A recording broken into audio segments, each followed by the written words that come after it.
These YouTube tips are basic, boring, and painfully obvious, but they're also effective, and if you actually do them quietly, over time, you'll get more views. So let's go through your YouTube broccoli. Press publish. Draft videos don't get views, they're just gather dust. Stop guessing. Every word you say, every frame you edit, and for crying out loud, please don't stress about the tags you put in your videos. None of that matters until the video is out in the world. So press publish today, not someday. Titles in English. Your title isn't a novel, it's a signpost, and viewers scroll fast.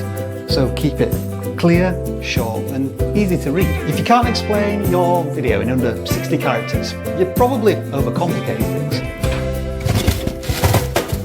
Simple titles are the ones people actually click on. Keep the thumbnail promise. Your thumbnail is a contract. Don't use abstract artwork and random screenshots. You want to literally show the thing that you're going to brag about. Make it so painfully obvious to the viewer that they can see it in a passing glance. And the best way to do this is to try the 2-second test, which is this. Do you know what the video is about? Great, you passed the test. Start fast. The first 5 seconds of a video determine whether or not it's a winner or a click away. So here's a simple tip. Skip the, hey guys, welcome to my channel, make sure to like and subscribe. Nobody cares. Instead, start delivering on the promise they clicked for. Solve the problem, reveal the thing, start the action.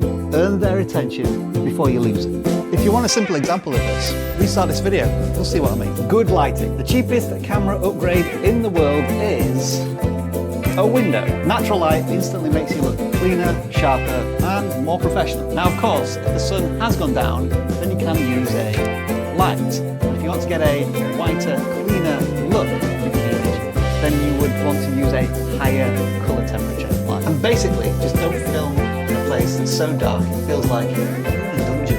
What the hell is that? Lens and microphone check. Every creator has ruined at least one video in their life, either due to a smudged lens or a microphone that's covered. But, so before you start recording, do the 5-second check. Make sure that the microphone isn't covered and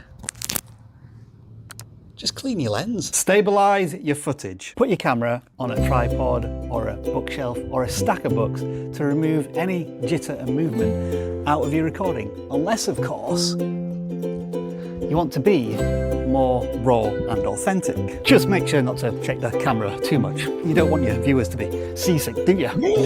Eye contact. Stop looking at your own face in the screen. It makes you look distracted, insecure, and disconnected. Look directly into the lens. That tiny black circle is your audience. Talk to the camera, not the viewfinder. Project your voice, speak clearly, and viewers will start to feel as if you are talking directly to them. Now, you don't have to stare deep and darkly directly into their soul all of the time. Anything above 50% eye contact with the lens is a good start. Trim dead air. That awkward pause before you start, chop it. That extra silence at the end, chop it. That bit mid-sentence where you lose your train of thought, chop it. Editing is just respecting your viewers' time, and that's what makes them watch more. Level your audio. Not for your background track. Keep music where it should be, in the background, and not competing with your voice. And try to remember, some people listen to your videos through tinny speakers on a smartphone, while others will listen to you through high-quality headphones.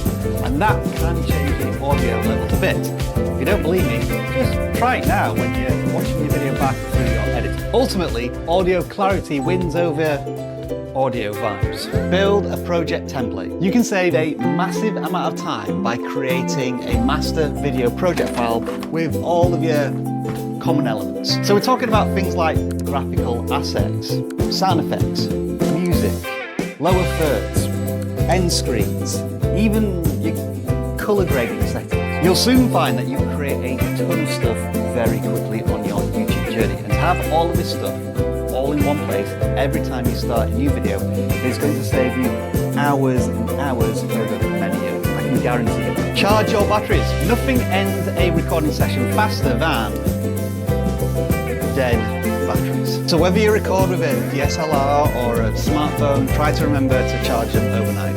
And that goes for all of your other equipment as well, microphones, lights, the lot. I also highly recommend you get some spare batteries if you have a dedicated camera, because a lot of the time you're filming and then you're setting up another shot or you're looking at your script, and all of that time the camera is just bleeding battery. You don't want your recording equipment to tap out before you do. Organize your projects. Don't dump all of your footage into one folder called videos. You'll soon have hundreds of videos in there and thousands of files. Instead, create clear folders for each project. So you've got raw footage, music, graphics, exports, final renders, stuff like that. And then try to establish a naming convention for important files that include keywords or dates. Oh, and a key myth to debunk here is that the file name does not influence its discovery on YouTube. That's the thumbnail and the title shot. I'm telling you now, the future you will thank you for all of this organization when you're trying to refer to clips from previous videos that you want to use in your most recent content.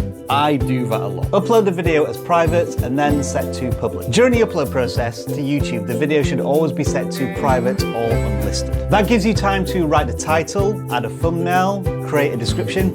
If you want to, if you really want to, you can also add some video tags as well. Much more importantly than video tags, however, is that YouTube needs a little bit of time to process a video up to its highest quality. And it gives you an opportunity to re-watch the video one more time as uploaded to YouTube to check that there aren't any glaring mistakes. So I would say give yourself at least a couple of hours from uploading the video to setting it public on YouTube. The one exception to this rule would be that if the video is very time sensitive, reacting to a live event, then yeah, you just need to get the video out there as soon as possible when discovery and searchability of it is at its highest. Simple thumbnails. Humans can process faces a lot quicker than they can text and clutter. So when it comes to a thumbnail, start with a big face or a big object that draws a person's eye to it, nothing else. Don't try and cram in 3 screenshots, 17 emojis and a wall of text. This is similar to the 60 character limit in your titles. Try and limit yourself to 4 main elements of a thumbnail. For example, a face, maybe one object, a little bit of text, and some background. Simple, bold thumbnails are the ones that tend to stop the scroll. Less is more, especially with thumbnails. Pin comments. The comments of your videos are your billboards. So pin a comment that tells the viewer what to do next. Maybe it's answering an important question or directing them to what video they should watch next, or linking them to your mailing list. Don't wait for viewers to figure out what to do. Lead them by hand and they'll follow. Reply early. The first 24 hours when your video is out on YouTube is when your core community is checking it out. So this is when comments really matter. Reply fast, show you're present, and you'll double your engagement. Those core community members will feel like they're being heard by the channel creator, and YouTube will see it live in your video. It's a win-win situation. Share smartly. Don't shotgun blast your video across 20 random platforms. Instead, pick 1 or 2 places where your core community regularly hangs out. It could be a subreddit, Discord channel, a forum that allows posting, and share your video with context. Repeat success. Stop trying to reinvent the video wheel. If a video blows up, make a part 2. Same idea, same style, slight twist. Try not to constantly chase unproven video experiments when you're already sitting on video gold. Audiences love familiarity, so give them more of what they love. Use end screens. Back where it all started, just 9 minutes ago. The end screen isn't just a fancy piece of decoration in your video. It is your final pitch to the audience. So add a link to the most relevant video that they should watch next and tell them why they should watch it. Control the flow of their attention. For example, if you want 20 bad habits small YouTubers just like you make that ruin their channels, then watch the end screen over here. Sorry, this video was so boring.